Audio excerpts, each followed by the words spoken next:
celebrations. Last week we looked at Old Testament celebrations. These parties, these feasts, these celebrations weren't planned by the people. They were planned by God himself.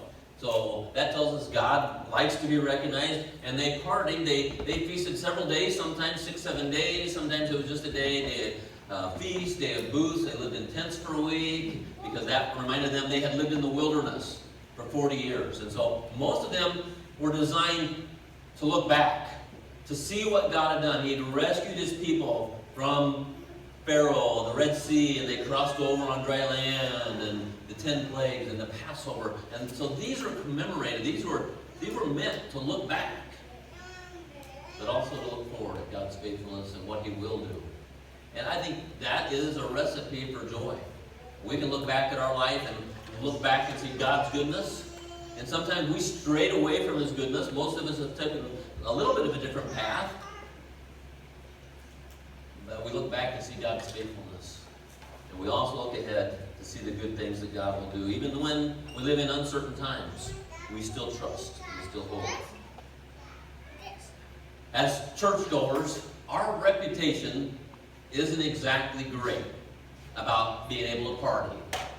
You know, most people, we had a son growing up, our oldest son. He had a group of friends, and they were great friends. They really were. But 5th, 6th, 7th grade, our son was the one they had to measure the movies by. Back then, Blockbuster was big and all these things. And they knew I was the pastor. And a lot of his friends didn't go to our church. And it was just one of those awkward pastor things. And they're like, well, can Wade watch this movie? He was like the litmus test. Well, if Wade can watch the movie, we can get that movie, you know. And sometimes pastors, I love being a pastor, but there's time for it, and I'll probably talk about it a little bit. There's one part of being a pastor I don't like. Maybe we'll get to that. Anyway, we're not always known as being the ones that are able to party. We look at the world and go, we really don't want part of that party. But there's parties, look, they know how to have a good time. They do. And sometimes they look at the Christian and goes, they're anti-fun. We would argue with them. We have a good time. Dads and Donuts was fun today. And we have a good time when we get together, whether that's in someone's home or whatever it is. And but sometimes we have that reputation where can't do those things. If it's fun, it's got to be bad. The old Puritanism, they were like, if it's fun, it's bad. Well, that's not us at First Church of Christ. We like to have fun too. And I think the world needs to see God's people having fun. We really have every reason to celebrate. He's given us hope. He's given us assurances. He walks with us through the difficult times. Even in the midst of difficult times, we can find joy. Even in the midst. And we can engage the world that we're part of. All these parties that God set apart, they point to a party that's to come. A party that's to come. A time where, it started with a party basically when Jesus came, what they say, joy to the world. Joy to this group of people, just the Jews. Good news of great joy for all the people. So it started with a party where Jesus was born. We have reason to celebrate, and it's not just, this is for the whole world to see. So today we're going to look at a couple celebrations that this Jesus, that we gather together to worship. We'll look at a couple of parties he was a part of. Have you ever thought of Jesus as a party goer? Maybe you will, maybe you won't. Maybe you won't even like what you hear today. So Jesus came with joy to the world, but there was a group of people who weren't real joyful that Jesus had come. You know who they were. They were church people. You'd think on paper that the church people would be excited to have a new way of thinking, a new way of doing church. You'd think church people would be going, this is the Messiah. But there was a group of church people, the leaders, the Pharisees, they were like, this isn't what we signed up for. He's not doing the things we thought he should be doing. He doesn't fast. He doesn't do some of the traditions that we do the same way we do them. We're not real happy about this Jesus. On paper, you'd think they'd be like, this is awesome. But we know they weren't. In fact, what did they do? they were his most vocal opponents. And they always tried to trap him. They always tried to put him on the defensive. They were just critical all the time of him. Here's what they said in Matthew 11:19. Jesus had done a miracle or two. He healed a man with a withered hand. You'd think they'd been excited about that. They weren't excited that this man's hand was now restored. I mean, come on, people. This guy, it's the Sabbath. We get it. But where's the joy? Because he did it differently than they would do it? Anyway, so he's going through these things. And Matthew 11:19. Let's see. Here they come. They're talking about John the Baptist. John was the cousin of Jesus. He prepared the way for Jesus. And it says, for John came neither eating nor drinking, and they say he has a demon. John was kind of a weird dude. He dressed funny. He was out in the wilderness. He ate bugs. And so he wasn't real social. But then they said this about Jesus. The Son of Man came eating and drinking. And they say, look at him, a glutton and a drunkard, a friend of tax collectors and sinners. Yet wisdom is justified by her deeds. Look at him, a glutton and a drunkard. That's how they described this Jesus that we worship. Why? Because John came and he was kind of recluse and he prepared the way of the Lord, but he was socially awkward. Jesus came and he sort of mixed up with people. He was more social. And he hung out with people. And he shared in their joys and he shared in their sorrows. And that was too much for them. And he ate and drank with them. And they accused him of being a drunkard. And they did whatever they could to tear down his reputation. They didn't like who he hung out with. We have to ask ourselves, are we imitating Jesus in the way we live our lives? I find that a little convicting. So here he is, he's hanging out with people that the religious people, the church, the Pharisees, they had turned a cold shoulder to a lot of people. And here was Jesus hanging out with them.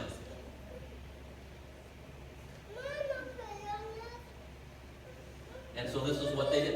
The ones without joy, they criticized. They complained. They couldn't celebrate. They even complained about who he celebrated life with. They questioned him. They tried to trap him. And so today we look at a couple of those celebrations. Luke 5:27. I believe the words will be on the screen, or I will read them for you as well. After this, he went out and saw a tax collector named Levi sitting at the tax booth. And he said, "Follow me." And leaving everything, he rose and followed him. What do we know about tax collectors? Nasty IRS workers.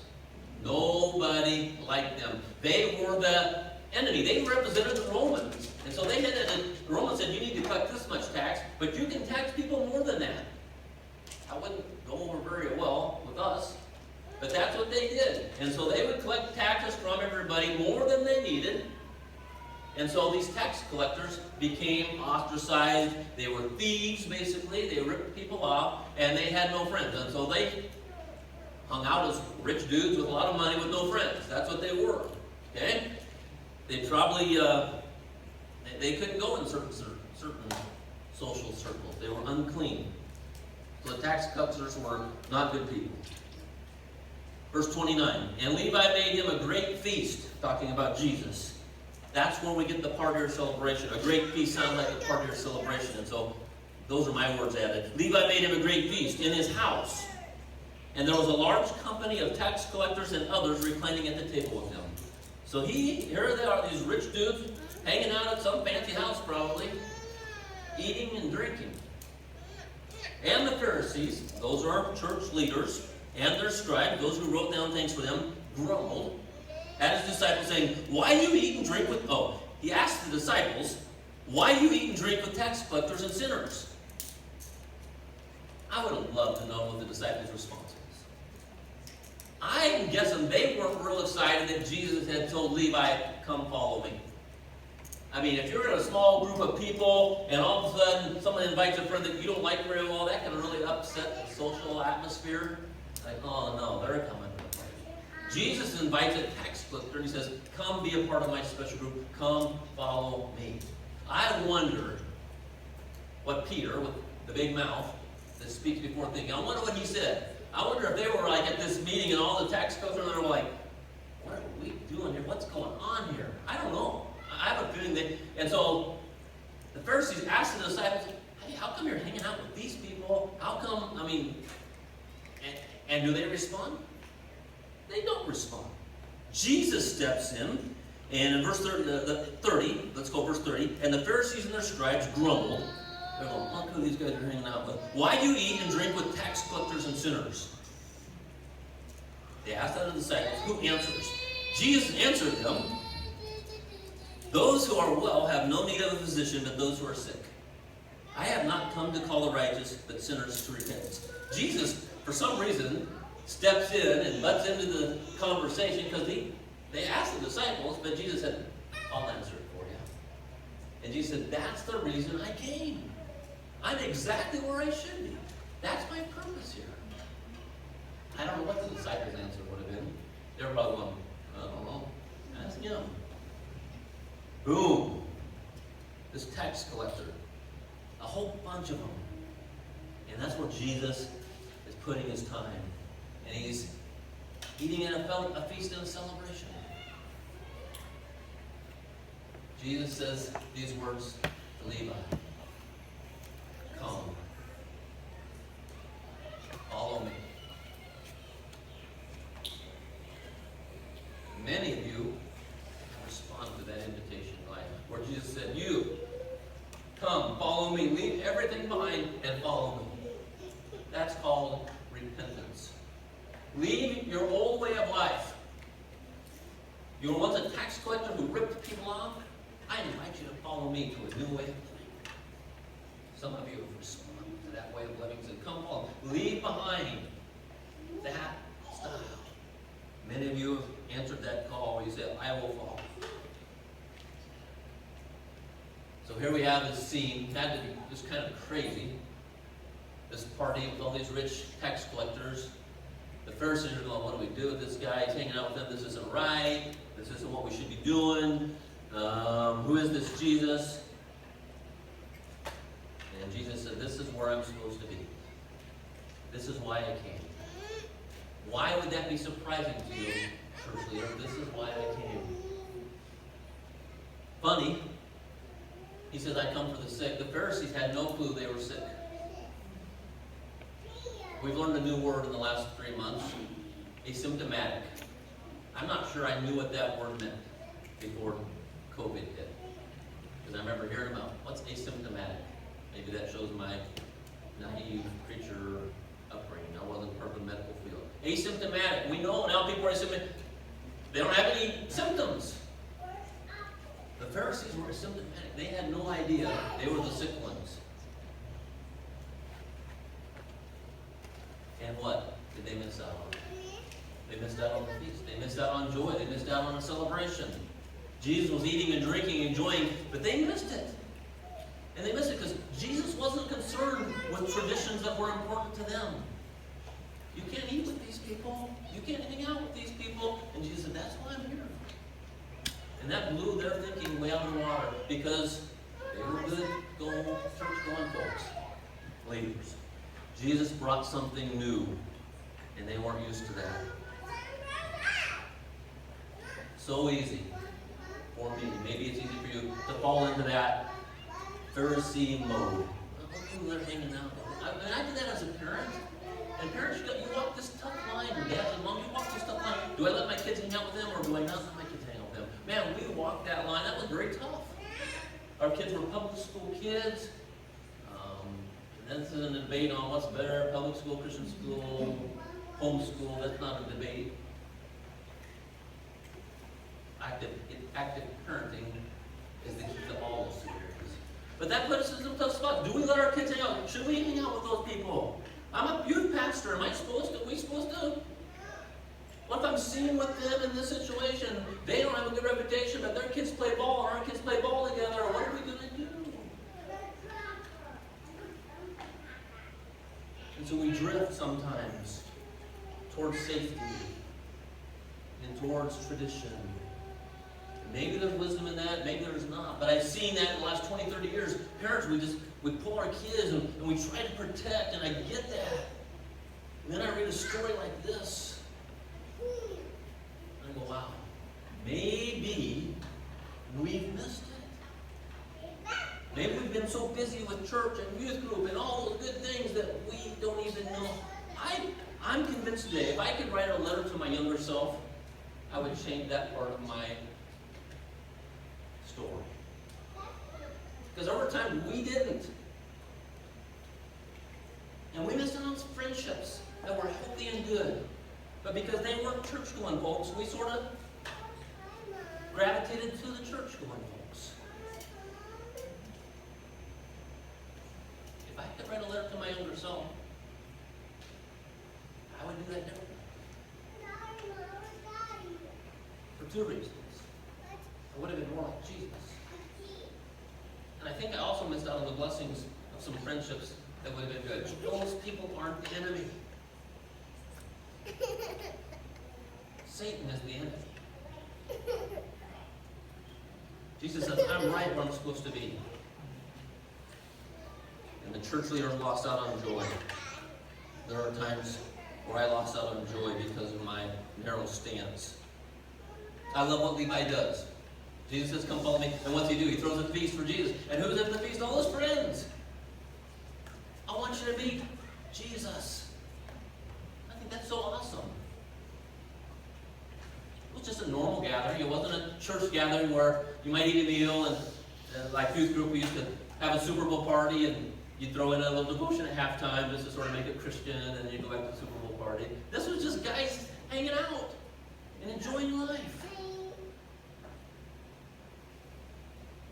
Made me reflect. When's the last time I've had someone in my house or a meal that didn't know Jesus? The electrician came, but we didn't have a meal.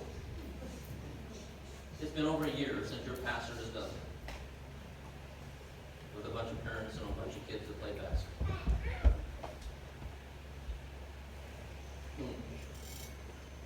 Have we gone so far that we've missed the calling? It's so easy just to wrap ourselves up. That's the problem with Bible college. I was at Bible college 4 years. We were in this little Christian bubble. We didn't worry about anybody else. We just sort of enjoyed it. Not sure that was healthy. Maybe that's what we needed at the time. When's the last time we've had someone who sees life differently than us? And we've gone out to eat with them. We took them fishing. We went golfing with them. We went to the Thursday night concert in the park and hung out with people that see life differently. Maybe even differently politically. I see us interacting on Facebook. And man, there's some well-written arguments out there. I mean, well-written, and I'm like, yeah. The problem is we're not building relationships with any of them. We're building a wall instead of a bridge. There's a balance. There's a balance. As I read this story, I just think of church. Are we living out what Jesus wants us to do? I've already started thinking personal plans that I can do differently. And that might mean saying no to something spiritual and good. And that may mean, who knows? Maybe the most spiritual thing you can do is learn how to have a good time with somebody else. Now get this, and I've told this to the high schoolers for years. Your best friends need to be followers of Jesus. Your best friends need to be followers of Jesus. Cat, your best friends need to be followers of Jesus. But that can't be your only friends. That's not what Jesus calls us to. So church, your best friends should be church people. But I want to challenge you to look beyond. Maybe the most spiritual thing you can do is learn to laugh with others who don't see life the way you see it. How did Jesus do it? I know he's Jesus. But he hung out with people, and they seemed to like him. He seemed to fit right in. It wasn't like, oh, the preacher's here. I've been a part of weddings and done my share of weddings, and you're always invited to the rehearsal dinner, and then you're invited to the reception. And sometimes the receptions get a little different than what preachers are used to. And it's like, how did Jesus fit in there? There's times I'm like, do they want me here? Do they want me here? And they're kind of like, hey, preacher, it's time for you to leave. You had the prayer for supper. We're ready for the party to begin.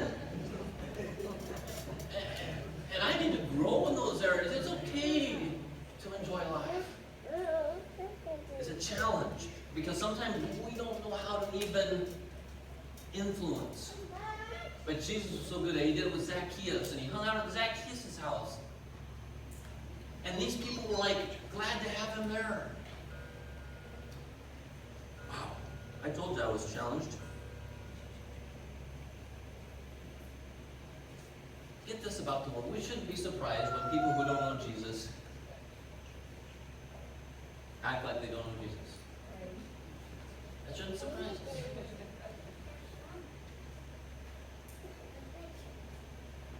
Oh, that we would be more like Jesus. And get this, if you are here today and you don't know Jesus, you are invited to a celebration. Because this was for all the people. People who might have different political views. People who might have different skin color. People who see life differently through a different lens. They might come from a different church. They might be part of the second or third or the last church. Jesus modeled how to welcome people in a very comfortable manner. So hard to do. And Jesus brought joy to the celebration. We'll roll through this other story quickly. John chapter 2, 2-11. On the third day, I highlighted that in my passage because I wondered if there was more meaning. On the third day. The third day is a pretty important part of our Christian walk because that's when Jesus rose. On the third day, here's Jesus at a wedding. Weddings were huge deals, week-long celebrations. And he's at a wedding in Cana in Galilee, and the mother of Jesus is there. So Jesus is there, his mom's there. Jesus was invited to the wedding with his disciples. When the wine ran out, the mother of Jesus said to him, they have no wine. And Jesus said to her, and this sounds disrespectful, but it's not, woman, what does this have to do with me? I can see me at a party, my mom said, hey, well, not me. Woman, what does this have to do with me? My hour has not yet come. And Jesus was just beginning his ministry. He had just begun at 30 his ministry. And his mom said to the servants, hey, do whatever he tells you. I don't know what that meant exactly, but she had a lot of faith, a lot of confidence in Jesus that he would do the right thing. Now there were 6 stone water jars there for Jewish rites of purification. When they would come in, they'd have to wash, and they'd have to do certain things, each holding 20 or 30 gallons. Would have been bigger than this blue tub. A bear, what do we call this? We take this when we go camping and there's bears around and you can secure it. A bear barrel, not a beer barrel. Be careful here, preacher. Okay? This is our bear barrel, and we would hang it from the trees or we'd stick it under a bush or whatever, and it would have been much bigger than this. They had 6 of these stone jars, probably twice the size of this. Okay, just for a visual. They would hold 20 to 30 gallons. Jesus said to the servants, fill the jars with water. And they filled them to the brim. They filled them full. Now draw some out and take it to the master of the feast. Take it to the MC, the head of the party. Take it to him. I mean, 6 of those. 120 to 150 gallons. Can you imagine how heavy that was? It wasn't like going to the tap water, turning the sink on, filling them up, or putting the hose in there and waiting to do that. I mean, they had to lower this into a well. Who knows how far the well was from where they were. It had to be a bunch of work. And they said, do what Jesus told you. They fill them up, and somewhere on the way there, it's probably sloshing around. Who knows how they got them there. They were heavy. Somewhere on the way there, Jesus performs his very first miracle. The one that churches hate. He turned water into wine. I always hated that as a kid. We were sort of narrow, and we thought that was evil. And I'm not an alcohol drinker, okay? But that's what Jesus did. He turned water into wine. And at some point along, The clear water that was sloshing out was now wine sloshing out. And I wonder what those servants thought is, what just happened here? What just happened here? And they bring and they give the best of the wine to the MC. Let's see what happens. They filled them to the brim. Verse 8, and he said to them, now draw some out, take them to the master of the feast. They took it. When the master of the feast tasted the water, now become wine, and did not know where it came from, through the servants who had drawn the water. Though the servants who had drawn the water knew, the master of the feast called the bridegroom and said to him, hey, everyone serves the good wine first, and when people have drunk freely, then the poor wine. But you have kept the good wine until now. This, the first of his signs, Jesus did at Cana in Galilee, and manifested his glory. He made his glory known. This was the first time he did a miracle, and his disciples believed in him. So here he is, invited to a party, a week-long party. Part of me thinks, how did Jesus even have time out of his schedule for a week-long party? I mean, he was a busy guy, but he takes time. He says, I want to be part of the celebration. The disciples were there too, and they partied for a week. That's how they did it back then. The couple didn't go off on a honeymoon. They spent a week, and they partied. And wine was an important part of their culture. They had a bit, I mean, it was like Wisconsin almost. Okay? Alcohol, it was different, okay? Don't misunderstand. If you're reading into it, you're misunderstanding. But the wine at the wedding party was a big deal. William Barclay, he's an author and a Bible commentator. He writes in simple terms that I enjoy. And he says this, wine was a symbol of joy. For a Jewish feast, wine was essential. Without wine, said the rabbis, there is no joy. They equated wine and joy together.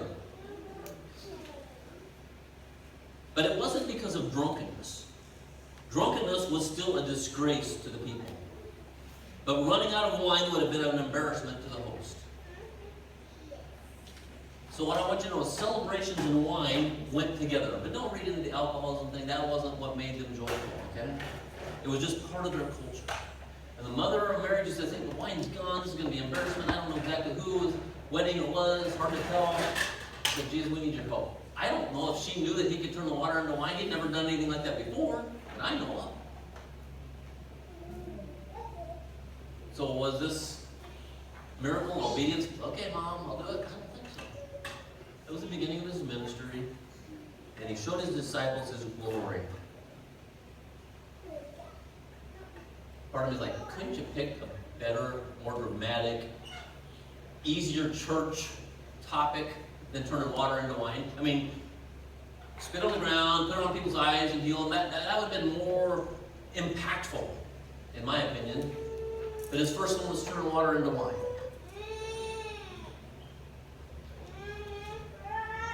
That's a lot of joy.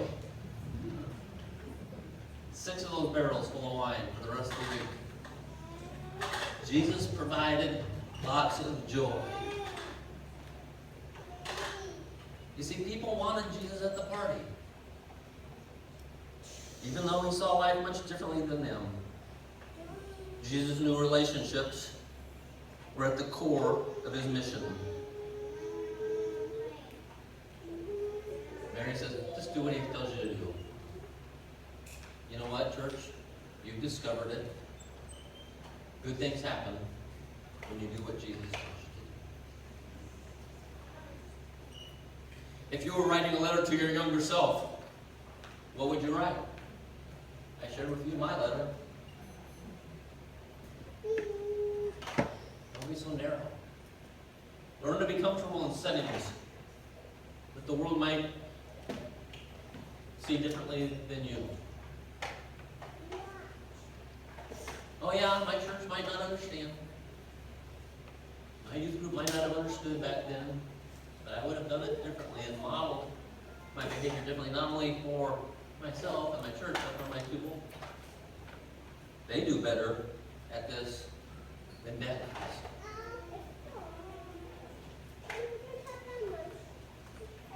They witnessed Jesus' first miracle. Unbelievable. I gotta believe those servants went and told the world what had happened. One day there's going to be a great wedding feast in heaven. Joy, barrels of joy. I'm not going to go there.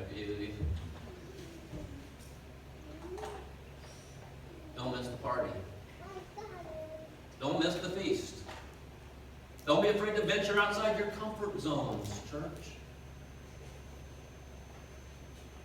That's where we put our hope. In a feast that is to come, we look back at what Jesus has done 2,000 years ago, 30 years ago, last week in my life. And I look forward to what he says he's going to do. If you've never discovered that Jesus, he's not what maybe you thought he was. Maybe he's different than what we portrayed him to be. Let's pray.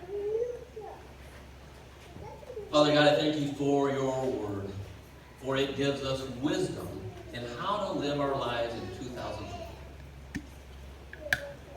Father, forgive me when I haven't modeled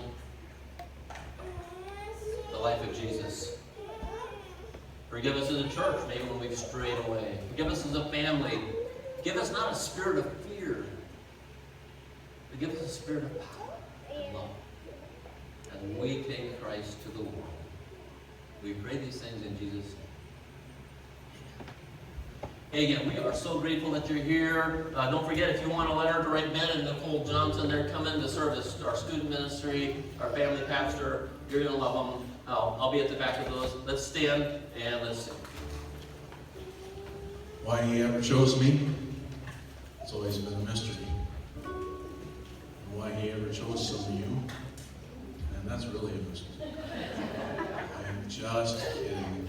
But seriously, we've been invited, as Brian already said, to the greatest celebration, the greatest party that will ever take place. Don't miss out. So let me go down, down, down in history as another blood-bought, faithful member of the family. And if they all forget my name, well, that's fine with me. I'm living for the world to see, nobody but Jesus.